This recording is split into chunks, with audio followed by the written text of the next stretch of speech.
one day I got a chance to spend a night at the traditional Masai house. Siku moja nikapata fursa ya kuweza kulala kwenye nyumba ya kitamaduni ya Wamasai. You are Kenyans, right? Ninyi ni wa Kenya, si ndio? I don't know if you have ever spent a night in a traditional Masai house. Sijui kama umewahi lala katika nyumba ya kitamaduni ya Wamasai. How many of you ever slept in the traditional Masai house? Ni wangapi wenu mmelala katika nyumba ya kitamaduni ya Wamasai? Oh, some. Baadhi. I also had that experience. Hata mimi nilipata hiyo fursa. You see that traditional Masai house is made from a mixture of mud and cow dung.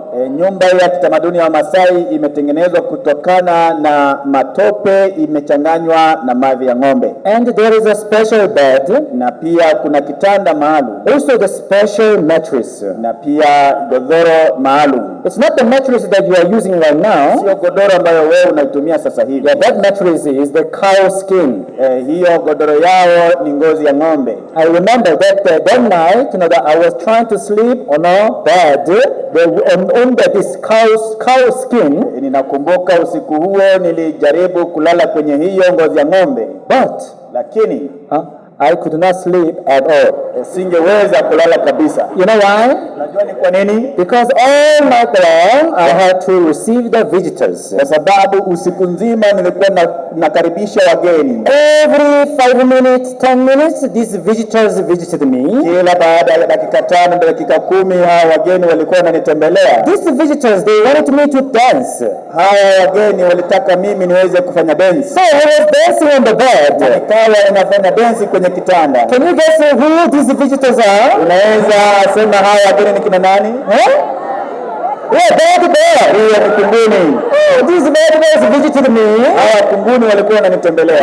Biting here and there. Wanauma hapa na pale. So because of that, I continuously danced. Na kwa sababu ya hiyo niliendelea kufanya dance. I still have that memory. Bado niko na hiyo kumbukumbu. But lakini I did not complain. Sikunungunika. Why? Kwa nini? Because I was able to receive a lot of love and care from the Masai people. Kwa sababu niliweza kupokea upendo mwingi na kutunzwa kwingi kutoka hao watu wa Masai. I preached the gospel to them. Nikawahubiria Injili. They received the salvation. Wakapokea wokovu. Even they joined the Mahanaim Bible College. Hata wakajiunga na chuo chetu cha Biblia cha Mahanaim. I still remember the very first, the best Mahanaim Bible College graduate. It is the Masai pastor. Ninakumbuka mwanafunzi bora zaidi katika chuo chetu cha Biblia cha Mahanaim alitoka ni mchungaji kutoka Masaini. He was together with me in a movie here and there, and whenever I preached the gospel, he translated in Masai language. Alikuwa pamoja na mimi tukitembea hapa na pale, na kila mara nilipokuwa nikihubiri Injili yeye alikuwa kitafsiri katika lugha ya Kimasai. His name is Pastor David, na jina lake ni mchungaji David. I remember him. Bado namkumbuka. Yesterday, jana, I shared the word from the book of Exodus chapter 14. Nilishiriki neno kutoka kitabu cha Kutoka mlango wa 14. Today also I want us to read the book of Exodus chapter 14. Leo pia ningependa tusome neno katika kitabu cha Kutoka mlango wa 14. Verse 15, mstari wa 15. Exodus chapter 14 from verse 15. Kutoka mlango wa 14 mstari wa 15. If you found it, let me read. Kama umeipata, acha nisome. And the Lord said to Moses, "Why do you cry to me? Tell the children of Israel to go forward." Bwana akamwambia Musa, "Mbona unanililia mimi? Waambie wana wa Israeli waendelee mbele. But lift up your rod and stretch out your hand over the sea and divide it. And the children of Israel shall go on dry ground through the midst of the sea.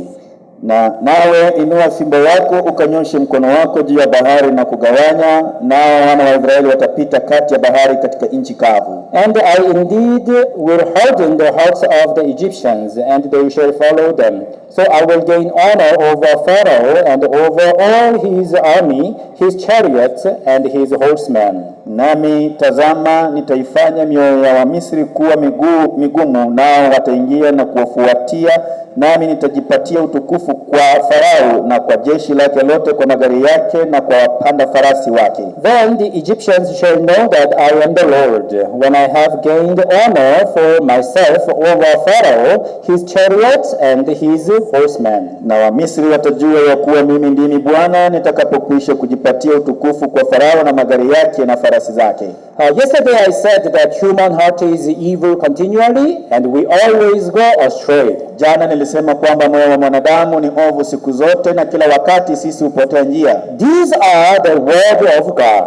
Hii ni neno la Mungu. A word of God never changes. Neno la Mungu kamwe haibadiliki. Actually, this is the starting point of our spiritual lives and this is the default. Na hii ndio mwanzo wa maisha yetu ya rohoni na hivi ndivyo nastahili tuwe kila wakati. When you believe in this word of God, wakati unapoamini katika hili neno la Mungu, you will be able to gain the strength to deny yourself. Utaweza kupata uwezo wa kuweza kujikana. No, because you have no reason to follow your thought, because your thought is evil. Kwa nini? Kwa sababu hauna sababu ya kuweza kufuata mawazo yako, kwa sababu mawazo yako ni maovu. So by believing in this verse, kwa kuamini hili andiko, you will be able to gain the strength to deny yourself. Utaweza kupata uwezo wa kuweza kujikana mwenyewe. Depart from this the domain of the visible world.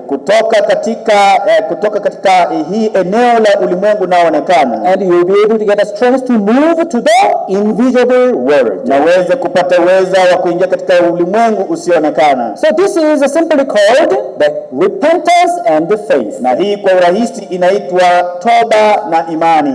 The Bible says, Biblia inasema, we are earthen vessel. Biblia inasema kwamba sisi ni vyombo vilivyotokana na udongo. As you know that the vessel is an object to contain, to contain something, right? Kama unavyojua sisi chombo ni kitu kinachotumika kuweza kuhifadhi vitu fulani. So according to what is inside of that, the vessel, the value of the vessel will change. Kutegemea yale yaliyomo ndani ya chombo, pia chombo kinabadilika. So if you hold the evil heart inside of your vessel, kama utashikilia moyo mwovu ndani ya chombo chako, this evil heart will pull you and drive you. Moyo mwovu itaweza kukuburuta na kukuelekeza. And when this evil heart becomes your master, na wakati huu moyo mwovu inapofanyika kuwa bwana wako, no matter how hard you try, you cannot help but be dragged by that fleshly desire. Haijalishi utajaribu kiwango gani, bado utaburutwa na tamaa zako za kimwili. But if you receive the grace to empty your vessel, na ukipokea neema ya kuweza kufanya chombo chako kiwe tupu, empty your thought, uweze kufanya mawazo yako kuwa tupu, and you receive the new mind, the mind of Jesus Christ, na upokee nia mpya, nia ambayo ni Yesu Kristo, and you will be able to be influenced by that mind of Jesus. Sasa utaweza kuburutwa na hili nia ya Yesu, and you will live like Jesus, na utaweza kuishi kama Yesu, and you will be able to live the victorious life, na utaweza kuishi maisha ya ushindi. That this is the practical spiritual life. Hii sasa ndio maisha ya rohoni halisi. All of us we have what is called the desire. Sisi wote tunayo ile ambayo inaitwa tamaa. All of us we want to be successful. Sisi wote tunataka kuwa watu ambao wanafanikiwa. All of us we want to be great. Sisi wote tunataka kuwa watu wakuu. Yesterday I said the human is weak. Jana nilisema kwamba mwanadamu ni dhaifu. You are weak. Nyinyi ni dhaifu. You are evil. Nyinyi ni waovu. Don't think that I am discouraging you. Usifikiria kwamba ninakushusha moyo. Because you need to know and you need to learn how to become grateful according to the Bible. Kwa sababu unahitaji kujua na kutambua jinsi ya kuwa na moyo wa shukrani kulingana na Biblia. How to be successful, jinsi ambavyo utakuwa mtu ambaye amefanikiwa. How to live the victorious life, jinsi ya kuishi maisha ya kufanikiwa according to the Bible, kulingana na Biblia. Not using your own power and determination, sio kutumia uwezo wako na juhudi yako, but by the power of Jesus Christ, kutegemea uwezo wa Yesu. That is the practical spiritual life. Hiyo ndio maisha rohoni halisi. You know, we live with the fire, right? Yes. Sisi tunaishi na moto, ndio. Do you use fire? Wewe unatumia moto? You can go to the kitchen and you can see the a lot of fire. Unaweza enda pale jikoni na uweze kuona moto. And the fire is very much useful. Moto ni kitu ambacho kinatumika zaidi. However, this fire must be on the right place. Lakini hii moto inahitajika iwe mahali ambapo nastahili. Fire must be under control. Moto lazima idhibitiwe. Fire must be on the stove. Moto lazima iwe pale kwenye meko. The fire must be on jiko, right? Moto lazima iwe pale kwenye jiko. If you find the fire on a bed, ikiwa utapata hiyo moto kwenye kitanda, on a curtain, ukipata kwenye zulia curtain yako, on a table, kwenye meza, what will happen? Nini itafanyika? This fire will burn the entire house down. Hii moto itaweza kuchoma nyumba yako nzima. Yeah, it is good for you to have a passion. Ndiyo, unastahili kuwa na ile moto ya kutaka. It is good for you to have a wish to be successful. Nzuri uwe na tamaa ya kufaulu. But you must learn how to live by faith according to the Bible. Lakini lazima ujifunze pia jinsi ya kuishi kwa imani kutokana na Biblia. Yesterday, I said that I also tried my best to do the Rwanda, the mission work very well. Jana niliwaeleza kwamba nilijaribu na uwezo wangu wote kufanya kazi ya huduma vizuri. I tried my best. Nilijaribu kwa uwezo wangu wote. And I even studied a lot. Na hata nilisoma zaidi. I tried to learn the Bible. Nilijaribu kusoma Biblia. I woke up all the morning and prayed to God. Niliamka asubuhi mapema na kumwomba Mungu. God, you please help me. Mungu tafadhali nisaidie. These Rwanda people, they need the word of God. Hao watu wa Rwanda wanahitaji neno la Mungu. You please use me. Tafadhali nitumie. I have that strong desire and passion. Nikawa na hiyo tamaa na moyo wa kutaka. The problem is that I did not know one thing. Lakini shida ni kwamba sikuwa nafahamu kitu kimoja. That was my true image. Hiyo ni sura yangu halisi. My default.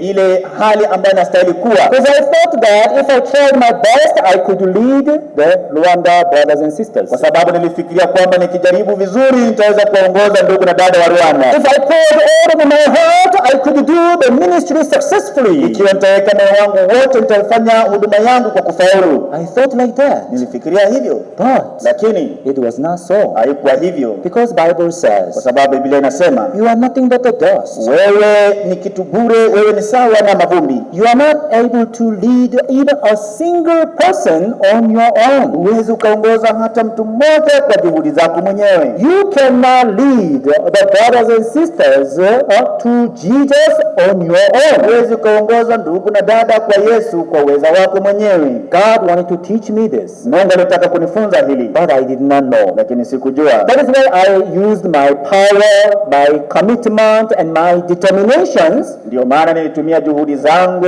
na jitihada zangu. But the time when I met my limit, lakini wakati nilipofika katika kiwango changu cha mwisho, I got discouraged. Nikawa nimeshushwa moyo. I believe that many of you lived like this. Ninaamini kwamba wengi wenu mmeishi hivi. Yes, you try to sacrifice yourself for the church. Umejaribu kujitolea kwa ajili ya kazi ya kanisa. You try your best to obey the word of the pastor. Umejaribu kwa uwezo wako wote kutii neno la mchungaji. You try to commit yourself to do a lot of the works of the gospel. Jaribu kufanya kazi nyingi ya Injili. But when you meet your limit, lakini unapofika kwenye kiwango chako cha mwisho, when you see yourself going astray, unapojiona mwenyewe ukipotea njia, now you get discouraged. Sasa unashushwa moyo. And when these things are repeated, na wakati haya maneno yanaporudia, there is a point that you fall into the despair. Kuna eneo ambapo unafika na unaanguka katika utupu. I tried my best to serve God. Nilijaribu kwa uwezo wangu kumtumikia Mungu. I tried my best to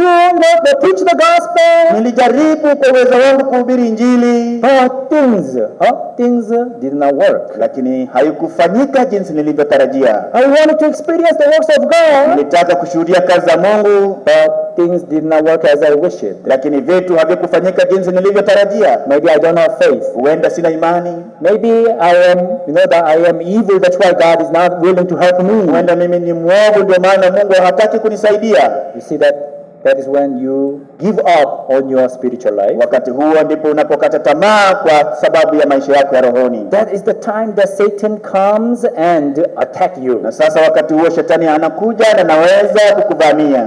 You don't have faith. Ndio kweli hauna imani. Don't expect that God will help you. Usitarajie kwamba Mungu atakusaidia. Don't expect that God will work in your life. Usitarajie kwamba Mungu atafanya kazi katika maisha yako. What is good for you to live in the church?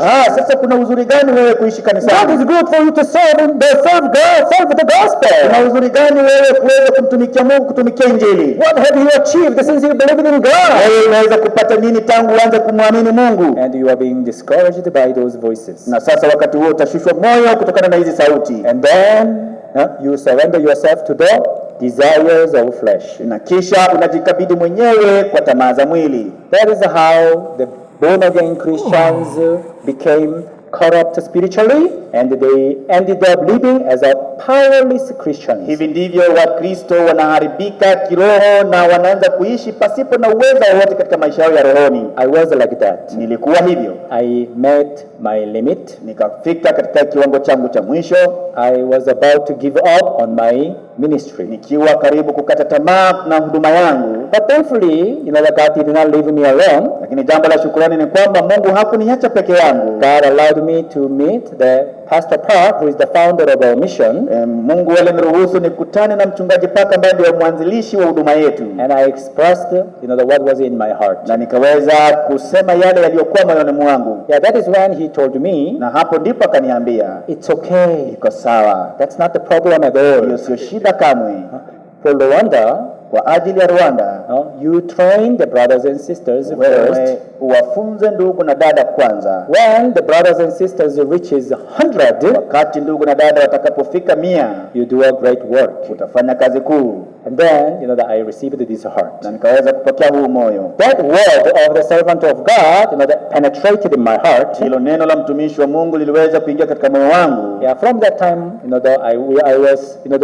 we started looking for land. Kuanzia wakati huo tukaanza kutafuta shamba. But lakini back then, that not many brothers and sisters in Rwanda, they had a job. Wakati huo wengi wa ndugu na dada katika nchi ya Rwanda hawakuwa na kazi. Our finance, the finance, the condition, finance, the ability was very, very low and poor. Hali yetu ya kifedha pia ilikuwa ni ya chini zaidi. At that time, I got the one news. Na wakati huo nikapata habari. There was a very big earthquake, in the country called Haiti. Kulikuwa na mtetemeko wa ardhi katika nchi inayoitwa Haiti. And the headquarters, they dispatched the one missionary there and supported to buy a piece of land. Na makao yetu makuu ilikuwa imetuma missionary pale na hata wakamsaidia kununua shamba. That is how the Haiti, the mission, the started.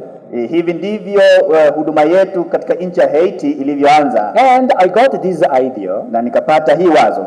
Wow, as headquarters supported this country Haiti, kama vile makao makuu yetu imeweza kufadhili hii nchi ya Haiti. If I write an email very well and explaining this, the issue of Rwanda church, ikiwa nitaweza kuandika barua pepe na nieleze hali halisi ya kanisa la Rwanda, Pastor Park and the headquarters would buy me a piece of land. Mchungaji Park na makao yetu makuu wataweza kuamua kutununulia sehemu ya shamba. And because at that time there was no the messengers, even there was no smartphone. Na kwa sababu wakati huo hatukuwa na jinsi ya kutuma ujumbe kwa haraka na hatukuwa na simu za smartphone. So I just composed the email and sent it to him. Na nikatengeneza barua pepe na nikamtumia. But there was no answer. Lakini hakukuwa na jibu. And God rebuked me after some time. Na baada ya muda fulani Mungu akawa ananikemea. Hey Pastor Cole, what are you doing? Mchungaji Cole, unafanya nini?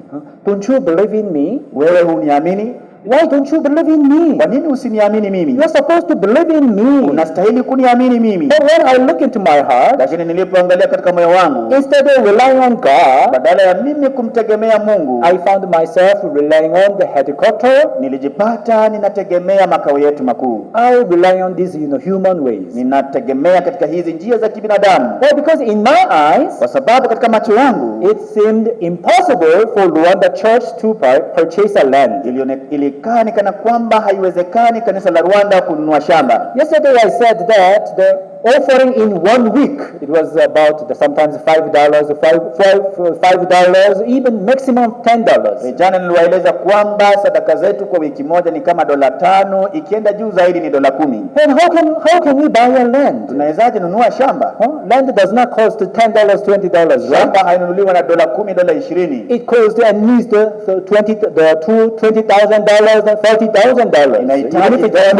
Inahitaji $20,000, $20,000, $30,000. lakini hata kama ni sehemu ndogo ya shamba, But God rebuked me. lakini Mungu alinikemea. And by the grace of God, I was able to put down that the heart to rely on the headquarters. Na kwa neema ya Mungu niliweza kushusha moyo wangu uliokuwa unategemea makao makuu. God, Mungu, I am here in Rwanda. niko hapa Rwanda. If you do not help me, Kama wewe hautanisaidia, I will not be able to do ministry here. sitaweza kufanya huduma hapa. If you want me to do ministry here in Rwanda, Kama unataka nifanye huduma hapa Rwanda, you help me. basi nisaidie. Otherwise, I would run away. La sivyo mimi nitatoroka. I'm sorry to say this, but I was kind of threatening God. Samahani kusema hivi, lakini kidogo mimi nilikuwa namtishia Mungu. God, it is your loss if I run away. Mungu, itakuwa ni hasara kwako ikiwa nitatoroka. You help me Wewe nisaidie, so that I can preach the gospel here in Rwanda. ili niweze kuhubiri injili hapa Rwanda. And I started calling the brothers and sisters. Na nikaanza kuwaita ndugu na dada. We gather together every day and we pray together. We share the word of God together. Tukakusanyika pamoja, tukaomba pamoja na tukashiriki neno la Mungu pamoja. One day we made a pledge. Siku moja tukatoa nadhiri. At the time, the brothers and sisters made a pledge of $5, $10, even $1. Wakati huo ndugu na dada wakatoa nadhiri ya $1, $5, $4, hata mwingine anatoa nadhiri ya $1. Yeah, I guess that they made a pledge, of the money that they have in their pocket. Ninahakisia kwamba walifanya nadhiri kutegemea pesa walizokuwa nazo kwenye mifuko yao. However, as we kept, having the prayer meeting, hata hivyo tulivyozidi kuwa na mikutano ya maombi, and I kept, training the brothers and na sisters, nikaendelea kuwafunza hawa ndugu na dada, and I kept preaching the word. na nikaendelea kuhubiri neno. Amazing thing is that this word of God started working and changing the heart of brothers and sisters. Jambo la ajabu ni kwamba hili neno lilianza kufanya kazi na kubadilisha mioyo ya ndugu na dada. I cannot say long, I cannot say everything. Siwezi nikasema kila kitu, But back in 2014, lakini pale mwaka 2014, because there's so many brothers and sisters, they also started fulfilling the pledge beyond their ability, beyond their scope. Kwa wengi wa ndugu na dada wakaanza kuitekeleza ile nadhiri yao zaidi ya ile ambayo waliweka. Back in 2014, we could purchase the 1,700 square meters of land. Mwaka 2014 tuliweza kununua shamba ya square mita 1,700. It was the miracle. Hii ilikuwa ni muujiza. Because at that time, not many brothers and sisters had a job. Kwa sababu wakati huo sio ndugu na dada wengi ambao walikuwa na kazi. But they came to the church with testimonies. Lakini waliweza kufika kanisani wakiwa na ushuhuda. How God fulfilled their pledges. Jinsi Mungu alivyoweza kusababisha how God helped them offer this, the money. Jinsi Mungu alivyowasababisha kutoa hizi fedha. I was so thankful to God. Nikaona shukrani sana kwa Mungu. And I worked with the brothers and we made a design of the building. Na tukafanya na hawa ndugu na dada tukatengeneza ramani ya jengo. And I showed this to Pastor Park. Na nikamwonyesha mchungaji Park hili. I expected that Pastor Park would be so happy. Nilitarajia kwamba mchungaji Park atafurahi sana. He would give me this go ahead. Na aweze kunipatia mwelekeo kuendelea mbele. But he was staring at that paper that I showed him. Lakini akawa anatazama tu ile karatasi ambayo nilimpatia. Do you know what he said? Unajua ni nini alisema?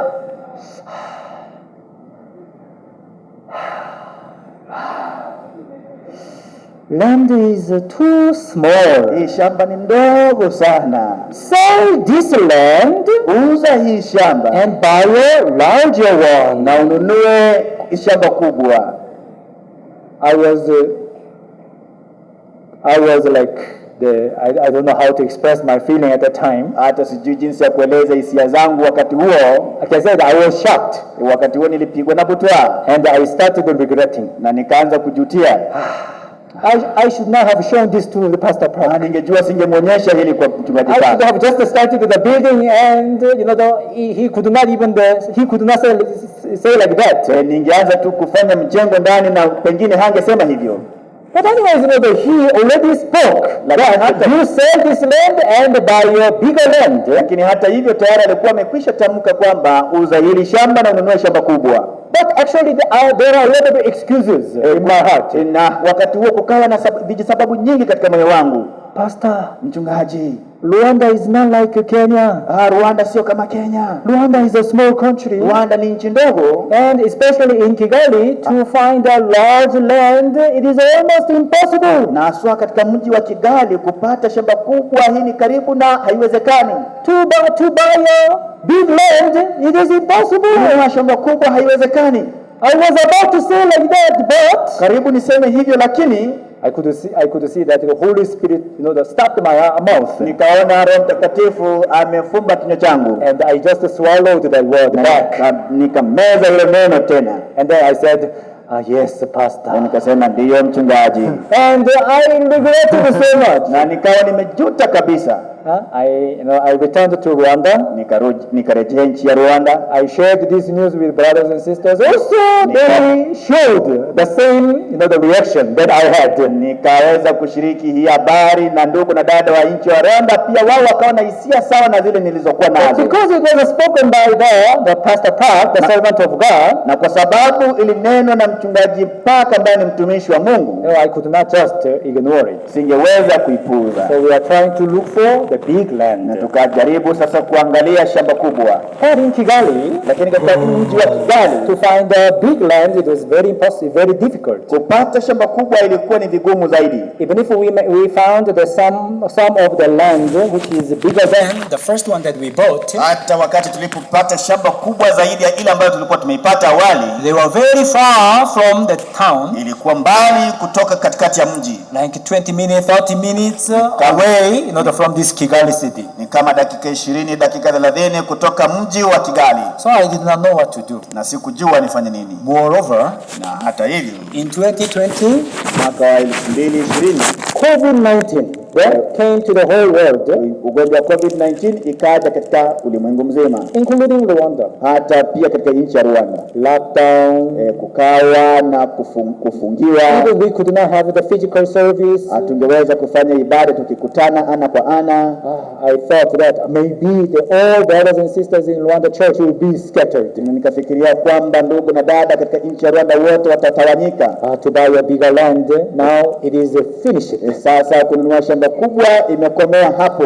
Jesus, you said it is finished. Yesu ulisema imekwisha. Yes, this issue of the land is finished. Hata basi hii mambo ya shamba imekwisha. I was really discouraged. Nikawa nimeshusha moyo kabisa. But you know what? Lakini unajua nini? You see that the Bible says all things work together for the goodness of God, right? Biblia inasema kwamba vitu vyote vinafanyika kwa wema wa Mungu. When you acknowledge him, wakati unapomtambua yeye, in all ways he shall direct your path. Katika njia zako zote ataweza kukuongoza. In my eyes, COVID-19 was a curse in the beginning. Katika macho yangu COVID-19 ilikuwa ni laana mwanzoni. But actually this COVID-19 gave me the two big gifts. Lakini hii COVID-19 ilinipatia thawabu mbili kubwa. The first one is the online ministry. Ya kwanza nilifanya huduma kwenye mtandao. I did not have any plans to start this online ministry. Sikuwa na mpango yoyote ya kuanzisha huduma kwenye mtandao. But during COVID-19 we had to preach the word online. Lakini wakati wa COVID-19 ilibidi tuhubiri neno kupitia mtandao. Because we could not have the offline service. Kwa sababu hatungeweza kufanya ibada yetu tukikutana ana kwa ana. Yeah, that is how we even started the YouTube, our YouTube channel. Hivi ndivyo tulianzisha channel yetu ya YouTube. Yeah, if you search for Pastor Benjamin Cole on YouTube, you can find our YouTube channel. Ukitafuta mchungaji Benjamin Cole kwenye YouTube utapata channel yetu pale kwa YouTube. Yeah, if you want to follow my sermons even in the future, you can even subscribe our channel and follow my sermons. Kama unataka kusikiza mahubiri yangu hapo baadaye, basi uwe mshirika kwenye hiyo channel yetu. This started during this COVID-19. Tulianzisha hili wakati wa COVID-19. And then second one is, na ya pili ni 2021. Mwaka 2021. We were still looking for the big land. Bado tunatafuta shamba kubwa.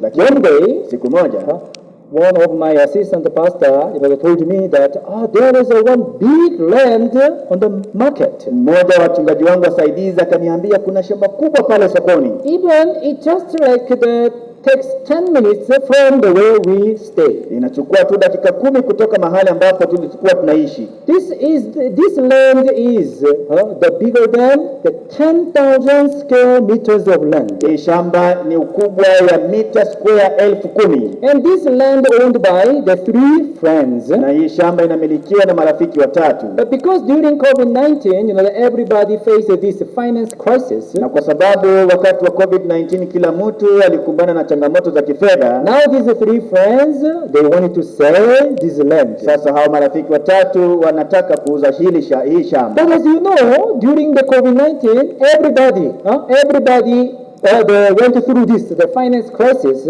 Na kama mnavyojua wakati wa COVID-19 kila mtu alipitia changamoto za kifedha. That's why to find a buyer it was also almost impossible. Ndio maana hata kupata mnunuzi wa ile shamba ilikuwa karibu na haiwezekani. Except us.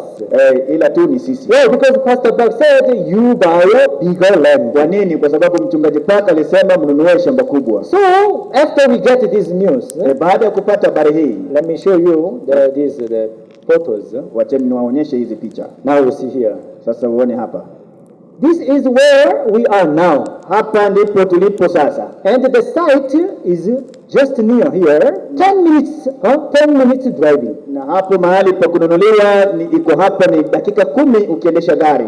And then during that time, na wakati huo, because of the COVID-19, kwa sababu ya COVID-19, there was no buyer, hakukuwa na mnunuzi, even there was no competitors, na hakukuwa na wale watu wa kutupatia ushindani. And the broker who brought this land information to us, even he was in need of making this deal happen so that he could make the commission. Na yule aliyetuletea habari kuhusu shamba, hata yeye alitaka hii kitu ifaulu ili apate faida yake hapo. That's why ndio maana he shared with us each and every information he received from the sellers. Ndio maana akashiriki na sisi kila habari ambayo alipokea kutoka kwa wale wauzaji. Pastor, you know what? This is the last price that they were thinking about. Unajua nini mchungaji? Hii ndio bei ya mwisho kabisa ambayo walikuwa wanaulizia. This is how we negotiated the price, the price, down $40,000 down. Hivi ndivyo tuliweza kupiga bei na tukapata dola 40,000 chini. And it was even less than the official land value. Na hata ilikuwa chini ya bei ya kawaida ambayo inastahili ile shamba iuzwe. Brothers and sisters, we could not gather together. Ndugu na dada, hatungeweza kusanyika pamoja. Lakini God allowed us to sell the first land for a very good price. Mungu akaturuhusu tuuze ile shamba ya kwanza na bei nzuri zaidi. Even brothers and sisters, they offered more and more. Na hata ndugu na dada wakaweza kutoa zaidi. And eventually, in 2021, we were able to purchase this land. Na mwishowe mwaka 2021 tuliweza kununua hii shamba. Now it is bigger than 10,000 square meters. Ni zaidi ya mita square 10,000. Of course, it is still smaller than this Nairobi compound. Hiyo bado ni ndogo kwa hii ua la kanisa la Nairobi. But it is a very big land in Kigali. Lakini ni shamba kubwa sana pale katika mji wa Kigali. Now this is how our land look like. Hivi ndivyo shamba yetu inavyoonekana. We have this, the 3 buildings. Tunazo hizi jengo 3. A building, the B building, and this is a dormitory. Tunayo jengo la A, jengo la B, na sasa hii ni jengo la malazi. And we made the design. Na tuliweza kutengeneza ramani. This is our main building. Hii ndio itakuwa jengo letu kuu. This is not our building yet. Bado itakuwa jengo letu. This is our plan. This is the design. Hii ni jengo letu, hii ni ramani ambayo tumeichora. But anyways, na hata hivyo, this is the main building. Hivi ndivyo itakavyoonekana. And this is the B building, like the B building. Sasa hiyo itakuwa sawa na B building ambayo tulionayo hapa. So we thought, I and our brothers and sisters are so happy and think that everything will go well. Sisi tulifikiria, ndugu na dada, tulikuwa na furaha na tukafikiria kwamba kila kitu kitaenda sawa. Even God, God always, worked in advance. Na hata Mungu atafanya kazi, atatangulia kufanya kazi. God, helped us through the different people. Mungu kaweza kutusaidia kupitia watu tofauti. One judge who received salvation, he helped us in making contract. Hakimu mmoja ambaye aliweza kupokea wokovu akatusaidia katika kutengeneza makubaliano. Also one deacon in our church, he works as an engineer in construction field. Na pia shemazi mmoja katika kanisa letu anafanya kama mhandisi katika maeneo ya ujenzi. Even one female, the member of parliament, joined our meeting and listened to the message, listened to the gospel, and also she tried to help us a lot. Na mbunge mmoja wa kike aliweza kujiunga nasi akasikiza injili na anajaribu kutusaidia kwa wingi. And we thought that everything would go well. Na tukafikiria kwamba sasa kila kitu itaenda sawa. And we quickly made this design and we submitted our application to the Kigali city for the construction permit. Na kwa haraka tukatengeneza hizi michoro na tukapeana kwa wale wasimamizi katika mji wa Kigali ili tupatiwe ruhusa ya kujenga. But there was a problem. Lakini kukatokea shida. Because that area physical plan, the road plan, had not been made. Kwa sababu katika hiyo eneo bado hawakuwa wamechora mipango ya barabara. That is why continuously they declined our application. Ndio maana kuendelea siku zote wakawa nakataa ombi letu. Please be informed that your plot is located in an area without a physical plan. Tafadhali mpashwe habari kwamba shamba lenu liko katika eneo ambalo haina michoro jinsi inavyostahili kujengwa pale. Yeah, we also requested a technical meeting with the different engineers at Kigali city. Na tukauliza tuweze kukutana na wahandisi tofauti katika ule mji wa Kigali. But even though it seems that they were facilitators, they were helpers, but continuously our applications were denied, rejected. Ijapokuwa walionekana ni kana kwamba watatusaidia, lakini ombi letu kuendelea ilikuwa inakataliwa. First, second, third, fourth, fifth, even 6 times. Ya kwanza, ya pili, ya tatu, ya nne, ya tano hadi ya sita. And whenever our application was rejected, kila mara ombi letu lilipokuwa linakataliwa, I had to share it with the brothers and sisters. Nilikuwa ninashiriki na ndugu na dada. And even though nobody said to me, ijapokuwa hakuna yeyote ambaye alikuwa ananieleza, Pastor, what's wrong with you? Mchungaji, shida iko nini? Kuna shida gani na wewe? You teach us faith. Wewe unatufunza imani. But why don't you solve this problem by faith? Na kwa nini basi usisuluhishe hii shida na imani? Even though nobody told me so, but I could hear such voices. Ijapo hakuna yeyote ambaye aliniambia hivyo, lakini nilisikia sauti kama hizo. Satan discouraged me so much. Shetani aliweza kunishusha moyo zaidi. Pastor Cole. Mchungaji Cole. You said that you did this and that by faith. Ulisema kwamba ulifanya hili na lile kwa imani. But now you see that for the issue of construction permit. Lakini sasa unaona kwa kupokea kibali cha ujenzi. Even though you spoke to the brothers and sisters that we will get this permit, we will get this permit. Ijapokuwa ulinenea ndugu na dada kwamba tutapata hiki kibali, tutapata hiki kibali. But you failed again and again. Lakini umeshindwa tena na tena. Now the brothers and sisters would laugh at you. Lakini sasa hivi ndugu na dada watakuchekelea wewe. They would run away. Na watatoroka. They would despise you. Watakudharau wewe. I listened to this voice continually. Nilisikiza hizi sauti kuendelea. To 2023, the end of the year, the Pastor Park, they visited Uganda. Mwaka 2023 mwishoni mwa mwaka mchungaji Park akatembelea nchi ya Uganda. And I also expressed my heart to him. Tena nikaweza kumfungulia moyo wangu. I expected that that he would give me some advice based on the Bible. Nikatarajia kwamba atanipatia ushauri kutokana na Biblia. He just said one word. Lakini alisema neno moja tu. What is that? Hilo ni gani? Aliambiwa nini? Yes. Please. One word. Neno moja tu. Tell them that we need the construction permit immediately. Waeleze kwamba tunahitaji kibali ya ujenzi haraka. Haraka. Pastor, mchungaji. Yes, of course, I have made a lot of requests. Ndiyo nimeweza kutuma maombi nyingi. Tell them, waambie, we need the construction permit. Tunahitaji kibali cha ujenzi mara moja. You quickly issue the permit. Kwa haraka wapeane hiyo kibali. This is what Pastor Park told me. Hii ndilo mchungaji Park alinieleza. So, what do you think I should have said like? Wewe unafikiria mimi ningesema nini? No, Pastor, I have asked enough. La, mchungaji, nimeuliza kwa wingi. Do you think I could say like that? Unafikiria ningesema hivyo? No. La. In Jesus, there is only yes. Katika Yesu kunayo neno tu ndio. So I said yes. Nilisema yes, Pastor. Ndio mchungaji. I returned to Rwanda with a heavy heart. Nikarudi nchini Rwanda nikiwa na moyo mzito. What am I supposed to do? Sasa nastahili kufanya nini? But I kept meditating what Pastor Park told me. Lakini niliendelea kutafakari kile ambacho mchungaji Park alinieleza. Okay, there is nothing I can do except this.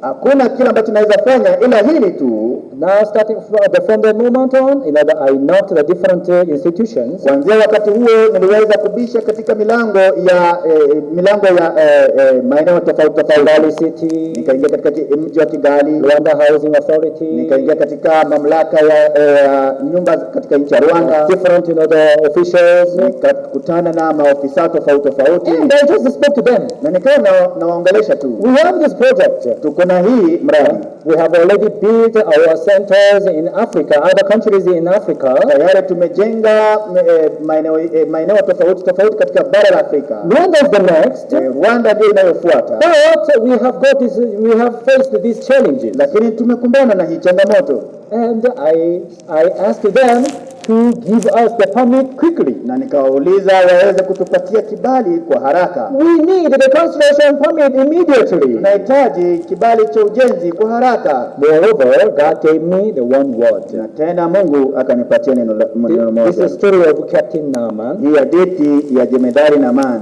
You know, the man of God Elisha said to the Captain Naaman, you go to the river Jordan and dip your body into the river Jordan 7 times. Mtumishi wa Mungu alimweleza Naamani kwamba aende katika mto Yordani na aweze kuzichovya ndani ya maji mara 7.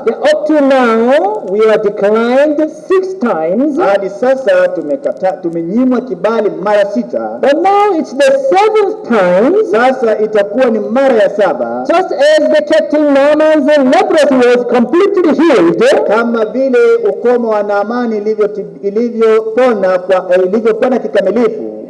At this time, God will give us the construction permit. Hata wakati huu Mungu atatupatia kibali cha ujenzi. I found myself having this kind of expectation. Nikajipata nikiwa na matumaini kama haya. After first the deep.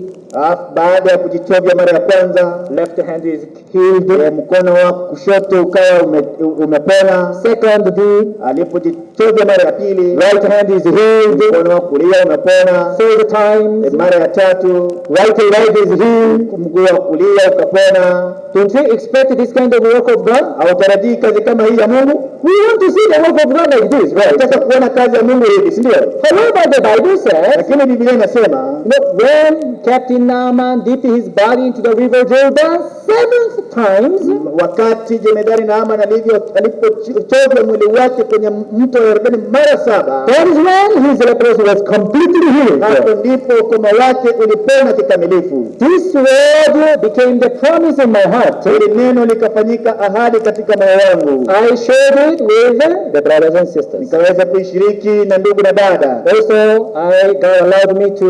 God allowed us to meet with the vice mayor in Kigali City. Na pia Mungu akaturuhusu tukutane na naibu wa meya katika mji wa Kigali.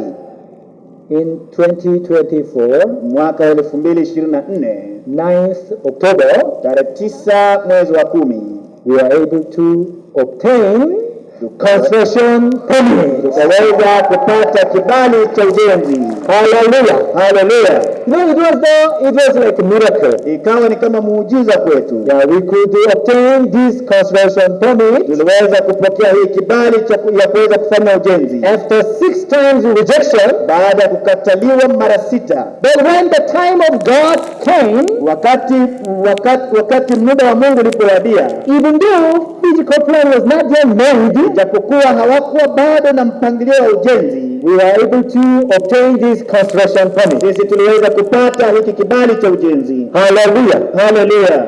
Today I read Exodus chapter 14. Leo nimesoma Kutoka mlango wa 14. Can you read verse 16? Tusome mstari wa 16. Exodus chapter 14 verse 16. Kutoka mlango wa 14 mstari wa 16. But lift up your rod and stretch out your hand over the sea and divide it. And the children of Israel shall go on dry ground through the midst of the sea. Nawe inua fimbo yako ukanyoshe mkono wako juu ya bahari na kuigawanya, nao wana wa Israeli watapita kati ya bahari katika nchi kavu. Now Israelites, they saw the Red Sea and the Egyptian soldiers. Waisraeli waliweza kuona bahari ya Shamu na nyuma yao askari wa Misri. Yesterday I said that Moses' eyes are different from the eyes of Israelites. Jana nilieleza kwamba mtazamo wa Musa ni tofauti na mtazamo wa wana wa Israeli. Moses said that you shall see the salvation of the Lord. Musa anasema kwamba mtaweza kuona wokovu wa Mungu. And verse 16 clearly says, na mstari wa 16 inasema wazi, children of Israel shall go on dry ground in the midst of the sea. Through the midst of the sea. Wana wa Israeli watapita kati ya bahari katika nchi kavu. You can think about it. Unaweza fikiria kuigusa. Now there was a Red Sea. Sasa kulikuwa na bahari ya Shamu. There are a lot of water. Kuna maji mengi. But after these waters divide, lakini baada ya haya maji kugawanyika, yes, the ground may appear, right? Hiyo ardhi kavu itaonekana. This is understandable.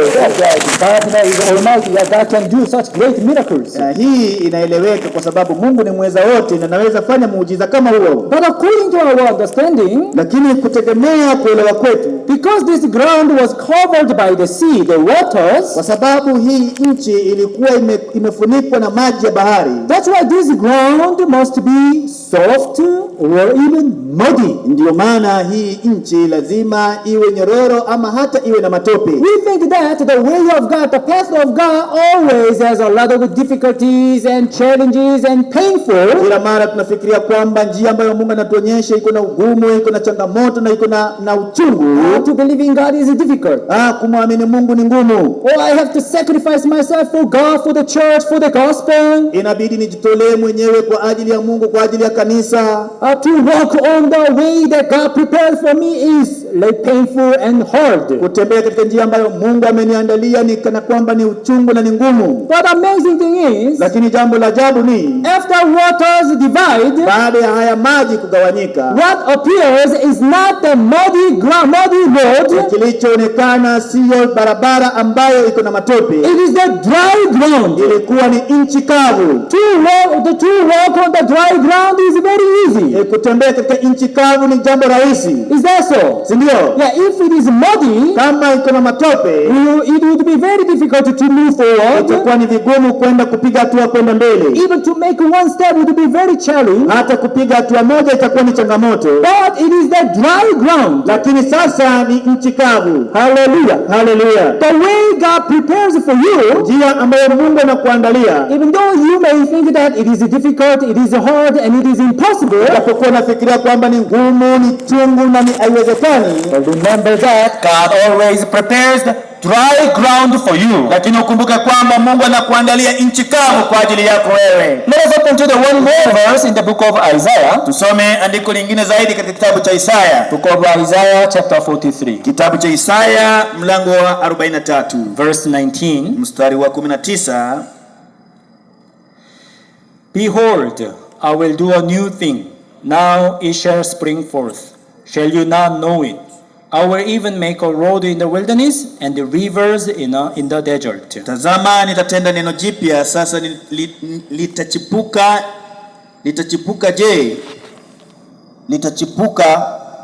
Je, hamtalijua sasa? Nitafanya njia hata jangwani na mito ya maji nyikani. Now here we can see that God will do a new thing.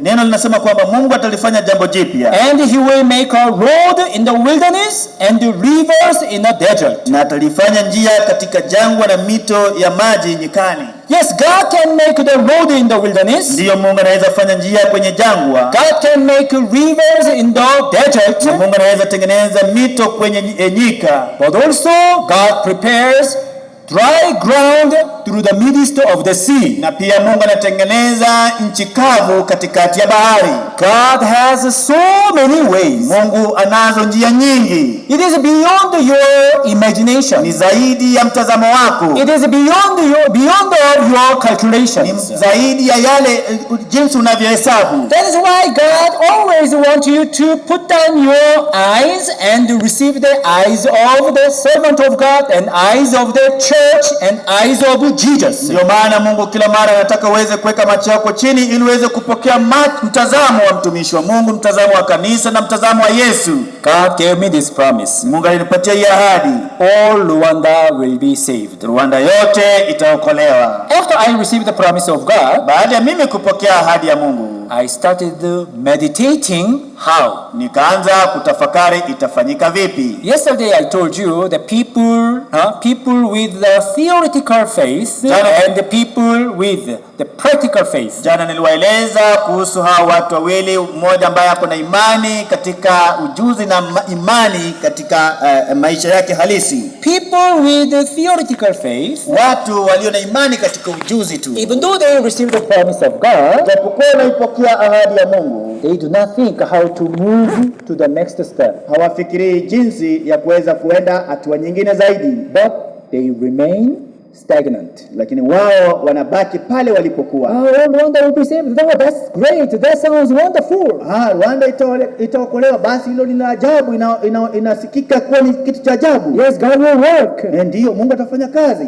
But they don't make any movement. Hawawezi kupiga hatua kwa vyovyote vile. They don't move to the next step. Hawapiga hatua nyingine zaidi. They just remain stagnant. Wao wanabaki pale walipokuwa. They just stay where they are only. Wao wanabaki pale walipokuwa mwanzoni. Therefore they cannot experience the works of God. Na kwa hivyo hawaweza kushuhudia kazi za Mungu. But people living with the practical spiritual life, lakini wale watu ambao wanaishi na maisha ya imani halisi, the God gave me this promise that all Rwanda will be saved. Mungu alinipatia hii ahadi kwamba Rwanda yote itaweza kuokolewa. Now the next is how. Na sasa linalofuata ni vipi? Okay, God, this is the promise of God. Ndiyo, hili ni ahadi la Mungu. All Rwanda will be saved. Rwanda yote itaokolewa. How are you going to fulfill this promise? Ni jinsi gani Mungu utaweza kutekeleza hii ahadi? Yes, yesterday I gave you my testimony how God enabled us to preach the gospel on the radio. Ndiyo, jana niliwapatia ushuhuda jinsi Mungu alivyoturuhusu kuhubiri injili kupitia redio. Secondly, God allowed us to start our YouTube channel. Na pia Mungu akatusababisha tuanzishe channel yetu ya YouTube. Now through this YouTube channel, so many Rwandese living abroad, they were able to follow our sermons and receive the gospel in their heart. Na kupitia hii YouTube channel, wa Rwanda wengi ambao wanaishi katika nchi za kigeni wameweza kusikiza injili na kupokea wokovu. And thirdly, God must help us so that we can build our center. Na ya tatu, lazima Mungu aweze kutusaidia tuweze kujenga kituo chetu, so that we can preach the gospel powerfully in Rwanda. Ili tuweze kuhubiri injili kwa uwezo wote katika nchi ya Rwanda. So for all Rwanda to be saved, ili Rwanda yote iweze kuokolewa, God must first of all make me famous. Kwanza Mungu anifanye mtu wa kutajika. Hallelujah. Hallelujah. God must exalt me. Mungu lazima niinue. Why? Because I have the gospel. Kwa nini? Kwa sababu nina injili. That's why God gave me another promise in my heart. Ndio maana Mungu kanipatia ahadi nyingine katika moyo wangu. I am the best missionary in Rwanda. Mimi ndiyo missionary bora zaidi katika I'm the best pastor in Rwanda. Mimi ndiyo mchungaji bora zaidi Rwanda. Yeah, not by my effort, not by my commitment. Sio kwa juhudi zangu, sio kwa kujitolea kwangu. Because the will of God is for all Rwanda to be saved. Kwa sababu mapenzi ya Mungu ni Rwanda wote waweze kuokolewa. God must work through me. Kwa hivyo basi Mungu lazima afanye kazi kupitia mimi. God must use me. Mungu lazima anitumie mimi. So God has to make me famous in Rwanda because I'm the best pastor. Kwa hivyo Mungu lazima nifanye mtu wa kutajika katika nchi ya Rwanda kwa sababu mimi ni mchungaji bora zaidi. Hallelujah. Hallelujah. Moreover, na hata hivyo, brothers and sisters who are taught by me who is the best pastor, ndugu na dada ambao wamefunzwa na mimi ambaye ni mchungaji bora zaidi, they must become the best brothers and sisters. Wao pia lazima wakuwe ndugu na dada bora zaidi. Yeah, I have been teaching this. Nimekuwa nikifunza hii. Hey you brothers and sisters, enyi ndugu na dada, now you are learning this practical spiritual life from the best pastor in Rwanda. Sasa mnajifunza hii maisha imani ya halisi kutoka kwa mchungaji bora zaidi nchini Rwanda. I am the best missionary in Rwanda. Mimi ndio missionary bora zaidi nchini Rwanda. You brothers and sisters who learn from me, Mimi ndugu na dada ambao mnajifunza kutoka kwangu, also you are the best in your field. pia ninyi ni bora zaidi katika maeneo yenu. Hallelujah. Hallelujah. Now, Sasa not all brothers and sisters, but sio ndugu wote na dada, lakini some brothers and sisters started receiving that promise as theirs. baadhi ya ndugu na dada wakaanza kupokea hiyo ahadi kama yao, And they applied this faith to their field, their life. na wakaweza kutumia imani hii katika maisha yao na maeneo yao ya kazi. Moreover, Na hata hivyo, because now we have to start this construction. kwa sababu tunastahili kuanza ujenzi. As you know, the construction requires a lot of money, right? Kama mnavyojua, ujenzi inahitaji pesa nyingi, And I was asking myself, na nikawa najiuliza, I don't want to rely on the headquarters. sitaki kutegemea makao yetu makuu. Why? Because God had already told to me that God is not pleased with that. Kwa nini? Kwa sababu Mungu tayari alikuwa amekwisha nifunza hafurahishwi na hilo. I want to only rely on God. Ninataka tu nimtegemee Mungu, And because this is the Rwanda construction, na kwa sababu hii ni ujenzi unaofanyika katika nchi ya Rwanda, so Rwanda brothers and sisters must be the host of this project. na kwa hivyo ndugu na dada wa Rwanda wao ndio wawe wasimamizi wa huu mradi, And Rwanda brothers and sisters must have enough finance to support this construction project. na ndugu na dada wa Rwanda lazima wakuwe na pesa ya kutosha ili kufadhili hii mradi. And one day God gave me the one verse. Na siku moja Mungu akanipatia andiko moja, 2 Corinthians Wakorintho wa pili chapter 6 mlango wa 6 verse 10. mstari wa 10. 2 Corinthians chapter 6 verse 10. Wakorintho wa pili mlango wa 6 mstari wa 10. As sorrowful, yet always rejoicing. As poor, yet making many rich. As having nothing, and yet possessing all things. Kama wenye huzuni bali siku zote tu wenye furaha, kama maskini bali tukitajirisha wengi, kama wasio na kitu bali tu wenye vitu vyote. As I was reading this verse, Nilipokuwa nasoma ile andiko, my eyes were fixed on this the middle part. na macho yangu yakabaki hapo katikati, As sehemu ya you katikati. poor, yet making many rich. Kama maskini bali tukitajirisha wengi. I used to interpret. Nilikuwa nikitafsiri, I used to understand this verse in this way. nilikuwa nikielewa hii andiko jinsi hii, As poor, yet become rich.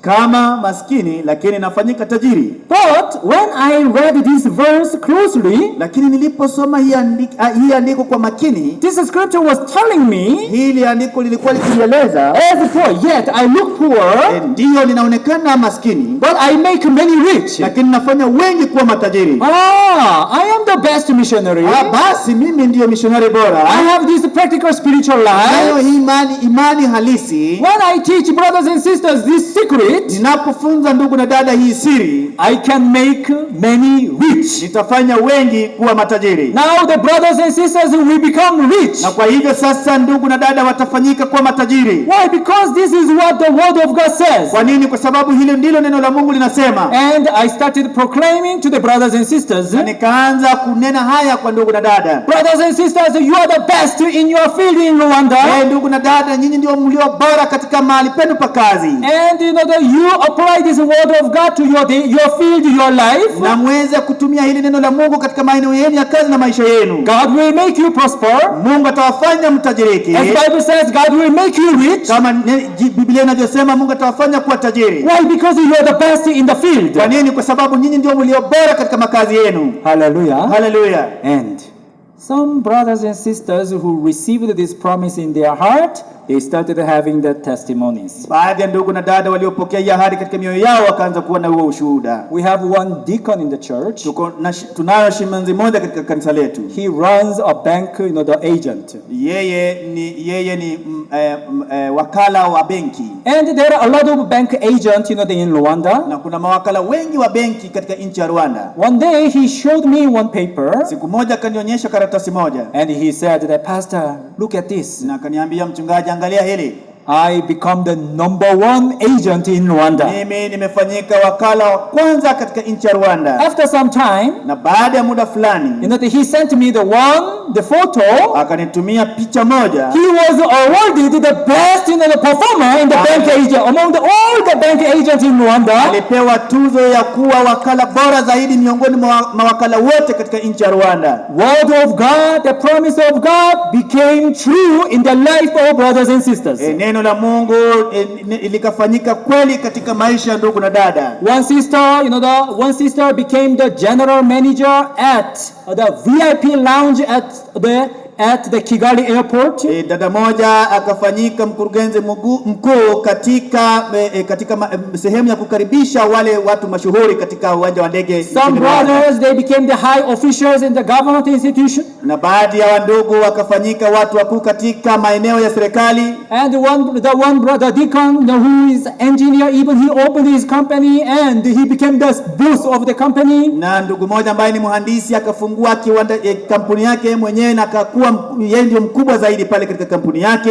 Before I came to Kenya, kabla nikuje Kenya, I had individual fellowship with one youth sister. Nilikuwa ninashiriki na dada yetu mmoja ambaye ni kijana. Yeah, she is the economist. Yeye ni mtu ni economist. She shared her testimony with me. Na akaweza kushiriki ushuhuda wake na mimi. Pastor, you have been preaching to us that we are the best in the field, in our field. Mchungaji, umekuwa ukishiriki na sisi kwamba sisi ndio bora zaidi katika maeneo yetu ya kazi. I came to believe in this word as mine. Niliweza kuamini hili neno kuwa ni yangu. And wherever I go, whoever I meet, I proclaim that I am the best. Na mahali popote nilienda niliweza kutangaza kwamba mimi ndiye bora. There was a post at the Rwanda Central Bank. Kulikuwa na kazi katika benki kuu ya Rwanda. You see that so many applicants, they applied for that. Na watu wengi wakaomba ili wapatiwe nafasi katika benki. And more than 1,000 people, they were selected for the second test. Na watu zaidi ya 1,000 waliweza kuchaguliwa katika hiyo jaribio la pili. Out of that number 1,000, miongoni mwa hao watu 1,000, only 18 people were chosen. Na wakachagua watu 18 pekee. She was one of them. Na yeye akawa mmoja wao. She testified that, Pastor, I am the best in my field. Yeye akawa nashuhudia, mchungaji, mimi ndiye bora zaidi katika maeneo yetu ya kazi. Many brothers and sisters, they brought this tangible and even the great, the miracle, the testimonies. Ndugu na dada wengi wakaweza kuleta hizi ushuhuda ambazo zinaweza kuonekana. And we started what is called the GNS. Na tukaanzisha kitu ambacho kinaitwa GNS. This is the good news sowers. Ni good news sowers. This is the group of the business brothers and sisters. Hii ni kikundi ya ndugu na dada ambao wako katika biashara. And we wanted to preach the gospel to even the other business people. Tukataka kuhubiri injili hata kwa watu wengine ambao ni wafanyabiashara. Yeah, we organized the first Christian business forum. Na tukatengeneza kikao ya kwanza ya wale wafanyabiashara wa Kristo. Even some of them they traveled to Korea to learn the mind education needed for the business people. Na baadhi yao wakaenda katika nchi ya Korea ili waweze kujifunza somo la nia ambayo inahitajika kwa watu wafanyabiashara. The pastor Park, preached the gospel to them. Na mchungaji Park akawahubiria injili. Gave the tour to the Gangnam Church where he ministered. Na akawafanya waweze kutembea katika kanisa la Gangnam mahali ambapo anafanya huduma. And these business people, they received the gospel in their heart and they become even united to us. Na hao wafanyabiashara wakapokea injili katika mioyo yao na wakaunganika na sisi. We also had the second Christian business forum. Na tukawa na kikao cha pili ya wafanyabiashara wa Kristo. But the more we organize this kind of forums, the more the brothers and sisters who have the business, who work, they are united and they are willing to serve the gospel, even to support the construction project. Na kadri tulivyokuwa na vikao kama hivi ndivyo ndugu wengi waliweza kukutana na watu wafanyabiashara na hata wakapata fedha ambazo wanaweza kufadhili nazo ujenzi wa mradi wetu. Not only that, we also organized the first career guidance and capacity building. Na sio tu hiyo, tukatengeneza tena kikao kingine cha kuweza kuwashauri watu kuhusiana na jinsi ambavyo ambavyo wataweza kufanya kazi. So these, the business brethren, entrepreneurs, they gave their advice and even the support to the youth in Rwanda. Wafanyabiashara wale wakawa wanapatiana ushauri kwa vijana wetu katika kanisa la Rwanda. Everything started from this promise. Kila kitu ilianza kutokana na hii ahadi. All Rwanda will be saved. Rwanda yote itaokolewa. The God who gave us this promise, Mungu aliyetupatia hii ahadi, he must use us so that all people in Rwanda get the chance to listen to the gospel. Lazima atutumie ili watu wote katika nchi ya Rwanda waweze kusikiza Injili. That's why we have to become the best. Ndio maana lazima tukue bora zaidi. And God will make us the best. Na Mungu lazima tufanye kuwa watu bora. Hallelujah. Hallelujah. Let us open to the book of Matthew. Tufungue kitabu cha Mathayo. Matthew chapter 28. Mathayo mlango wa 28. Matthew chapter 28 verse 18 to 20. Mathayo 28 kuanzia mstari wa 18 hadi 20. And Jesus came and spoke to them, saying, all authority has been given to me in heaven and on earth. Yesu akaja kwao akasema nao akawaambia, nimepewa mamlaka yote mbinguni na duniani.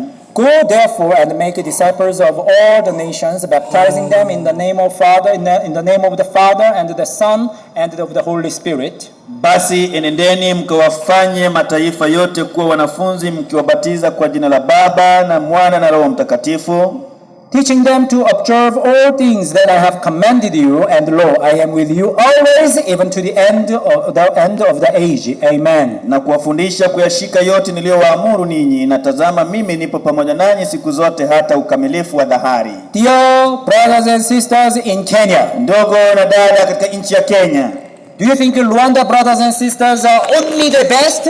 Unafikiria kwamba ni ndugu na dada wa Rwanda ndio walio bora pekee? What about you? Na je, nyinyi? Are you the best? Ninyi pia ni bora? Are you the best too? Ninyi pia ni bora? Yes, you are the best in Kenya. Ndio, ninyi ndio mlio bora katika nchi. You are the best in your field. Ninyi ndio mlio bora katika utaaluma yako. Why? Kwa nini? Because you have been taught by the best missionaries. Kwa sababu umefunzwa na missionary walio bora. You have been taught by the best pastor in Kenya. Umefunzwa na wachungaji walio bora katika nchi ya Kenya. That's why also you become the best. Kwa maana pia wewe unafanyika bora zaidi. Hallelujah. Hallelujah. You must say amen.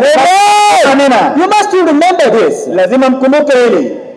For you to become the best, ili ufanyike kuwa bora, you have no contribution at all. Hauna mchango wote unaohitajika kutoka kwako. Remember this. Kumbuka hili. Why? Kwa nini? Because as I kept saying, human heart is evil continually. Kama ninavyozidi kusema, moyo wa mwanadamu ni mwovu siku zote.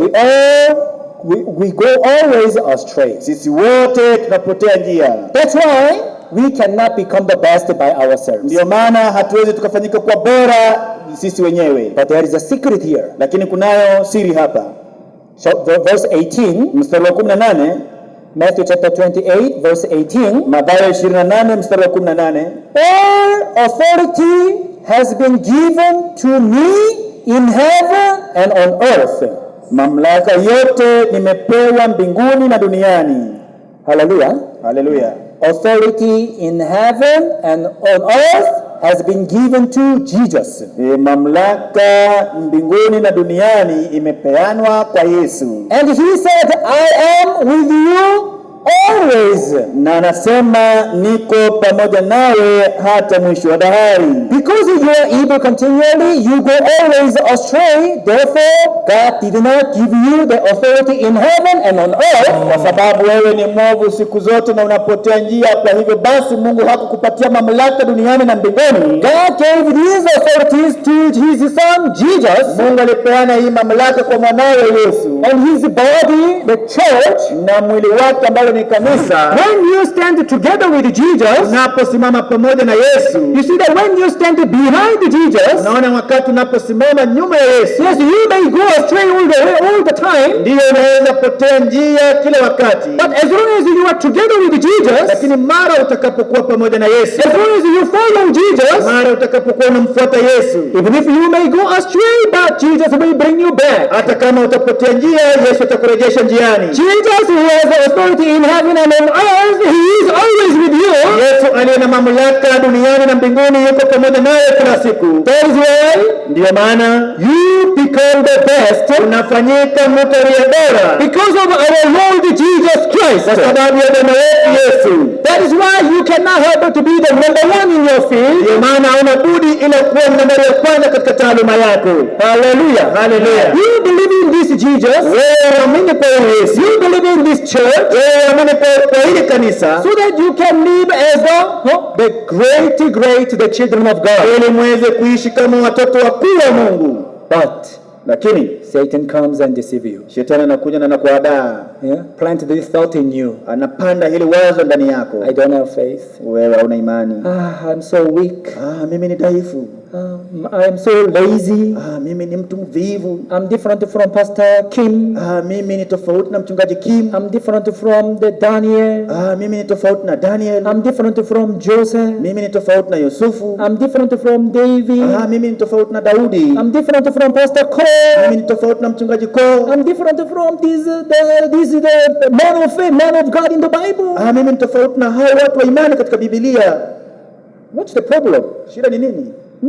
What's the problem? Shida ni nini? Yes, you may be weak, Ndiyo uende wewe dhaifu, but lakini you are together with Jesus. wewe uko pamoja na Yesu He has the authority in heaven and on earth. ambaye ako na mamlaka duniani na mbinguni. When you are together with Jesus, Wakati ambapo uko pamoja na Yesu, He will never leave you alone. hata kuacha peke yake, He will grab your hand. ataweza kushika mkono wako, He will never let you go. hata kuachilia uondoke, He will never leave you alone. hata kuacha peke yako. Sometimes Wakati mwingine we think like this. tunafikiria hivi, I and Jesus, we hold our hands like this. mimi na Yesu tumeshikana mikono hivi, Sometimes I let go my hand. na wakati mwingine ninaachilia mkono wangu, I forsake the word of God. ninaacha neno la Mungu, I follow my own ways. ninafuata njia zangu, Because I forsook the word of na kwa God, sababu nilikana neno la Mungu, God will not help me. Mungu hatanisaidia, God will not work for Mungu me. hatafanya kazi kwa ajili This yangu. is your thought. Hii ni wazo lako, This is different from the Bible. hii ni tofauti na kilicho ndani ya Biblia. Why?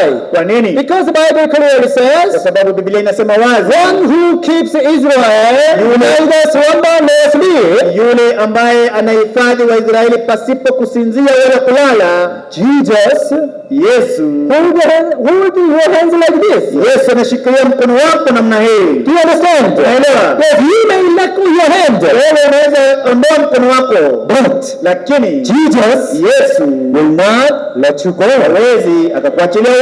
Why? Because he said, Kwa sababu anasema I am always with you. mimi niko nalo kila wakati. Hallelujah. Haleluya.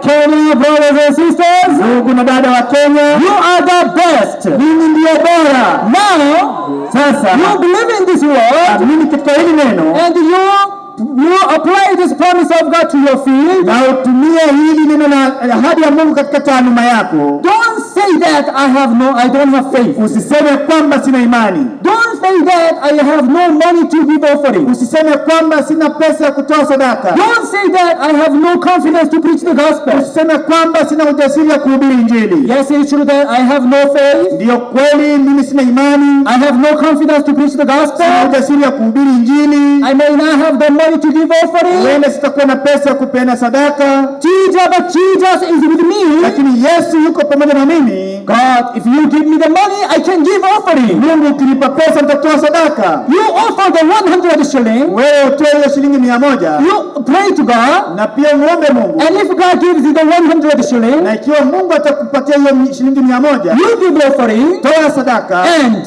na you pray to God again. muombe Mungu tena. God, you give me 500 shilling. Mungu nipatie shilingi 500. If you help me, Ukinisaidia, I will give you 500 shilling. upatie shilingi 500. If God helps you, Ikiwa Mungu atakusaidia, you pray again. uombe tena. tena 1,000 shilling, Mungu akupatie 1,100, 5,000 shilling, 5,000, 10,000 shilling, 10,000, God will definitely help you continually. Mungu kwa hakika atakusaidia kuendelea. If God does not help you, Kama Mungu akusaidii, don't believe in God. usimwamini Mungu. But for me, Lakini kwangu I mimi believe in God. naamini Mungu. God always helped me. Mungu kila wakati amenisaidia. Hallelujah. Haleluya. Amen. Amen. Tomorrow, Kesho I want to show you how our construction is going on. nataka kuwaonyesha jinsi ujenzi wetu unavyoendelea. Do you think that tomorrow will be more interesting than today? Unafanya kufanya kuliko leo? Nyosha mkono wako juu. Yes, hallelujah. Ndiyo, haleluya. In Kenya, Hapa Kenya we have also so many branches, right? tunayo matawi mengi, si ndio? Now the branch brothers and sisters, Hata ndugu kutoka katika kanisa la Nairobi matawi, church brothers and sisters, ndugu wa kanisa la Nairobi, wherever you are, mahali popote mlipo, you remember that you are the best in your city, in your area. kumbuka kwamba wewe ndiye uliye bora katika mji wako, katika eneo lako. You do not miss this opportunity. Usikose hii fursa. Oh, this issue of construction, they are my bread. Hii jambo la ujenzi, hii ni mkate wangu. Oh, this is chance to preach the gospel, this is my bread. Hii fursa ya kuhubiri injili ni mkate wangu. You keep eating the bread Endelea kula ule mkate so that your body can grow. ili mwili wako endelee kukua. Do you remember big head and small body, which I shared yesterday? Unakumbuka kichwa kubwa na mwili mdogo ambao niliushiriki jana? Big head, Kichwa kubwa having a lot of knowledge and theory. ikiwa na ujuzi mwingi, But lakini those who do not live the practical spiritual lives, wale ambao hawaishi maisha ya imani ya halisi, they have a small body. wako na mwili mdogo. That's why when they just push, just to tap that head,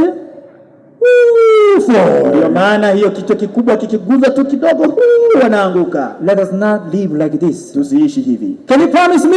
Mtaniahidi? Brothers and sisters, can you promise me? Ndugu na dada, mtaniahidi? Yes. Ndio. Remember that you are the best. Kumbuka kwamba wewe ndiye uliye bora. And Na you are supported by Jesus Christ. wewe unasaidiwa na Yesu Kristo. You are supported by the church. Wewe unasaidiwa na kanisa. Faith that enters you will grow and allow you to bear the much fruit. Imani inayoingia ndani yako itaweza kukua na kukusababisha uzalishe matunda mengi. Amen. Amen.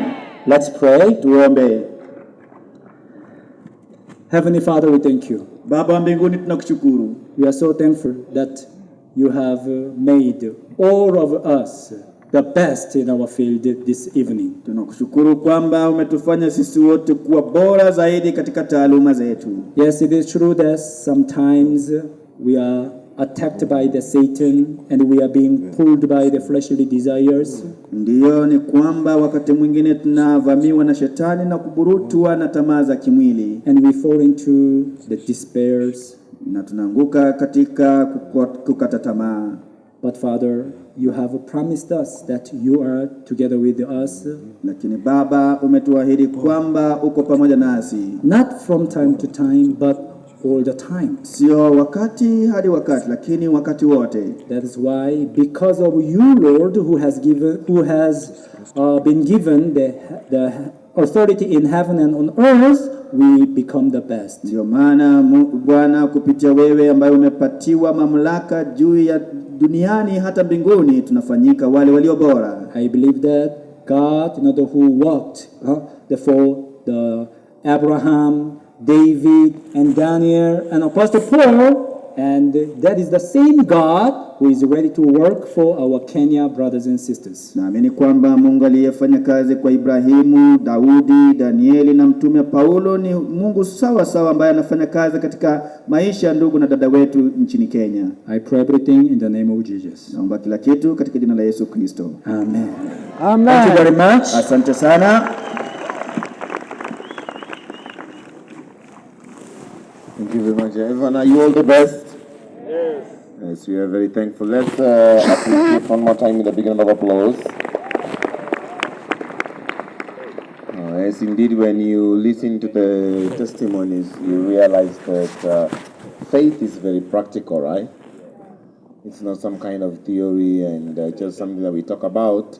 And then I hope that through this retreat, we also learn the faith and also be able to practice the same faith. Amen? Yes, thank you very much. Now we have some announcements, and I hope please you patiently listen to this announcement. We have a baptism ceremony. We have a baptism ceremony tomorrow, and so for more information, please call Pastor Paul Areke. The number is on the screen.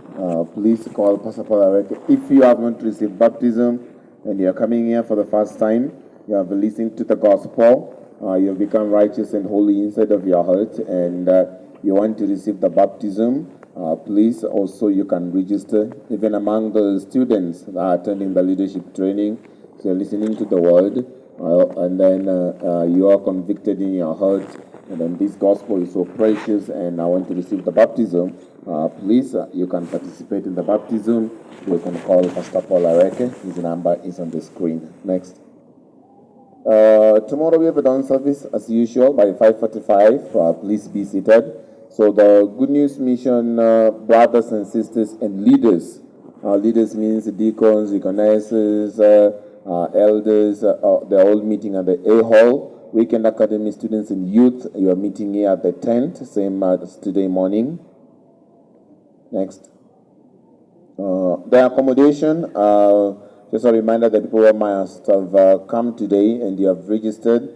The male youth participants A building, all female participants MIS building, male youth and weekend academy students Dandora, and nursing mothers ground floor A building, Sunday school, Mahanaim International School building. Mahanaim International School building is the building on this side. A building is this building, and I hope that with the help of ushers and those who are in charge of the accommodation, they will guide you if you are coming here today and you have registered. Thank you. All the weekend academy principals. We have a weekend academy principal from our branch centers. All the weekend academy principals, you have a meeting at the B Hall. B Hall is the building that is just next, adjacent to the Mahanaim International School building. Tomorrow by 5:45 a.m. All the principals. We have the principals attending the retreat here, right? On the branches. Please remember, you have the meeting by 5:45 a.m. Thank you. Next. All elders to meet immediately after service in GBS. All the Good News Mission Kenya Church elders, please meet at GBS after this service. Deacons and deaconesses to meet immediately after service in A Hall. Next. And so please kindly keep your belongings safely. Do not leave your phone, money, or bag unattended. Do not also just charge your phone in the charging places and just leave it there. No one takes responsibility for your property. It is 100% your responsibility. We believe that you can truly take care of that clearly, and then you can have a happy time living here. Yes. Next. Yes, thank you very much. That is it. And by chance, please, if Brian Ochieng is here, kindly please come on the stage. Brian Ochieng, kindly please come on the stage. Thank you, everyone. And those who are going to Dandora, the transport is prepared. And please also, the transport from Dandora to this place tomorrow, they will start by 5:30. I hope that you will wake up early and kindly please prepare so that you don't miss the bus. Thank you, everyone. I'll see you tomorrow morning. Thank you. Brian Ochieng, if you are here, I'm kindly requesting that you come on the stage. Service preparation team, kindly also come on the stage. Brian Ochieng, kindly, if you are here, please come.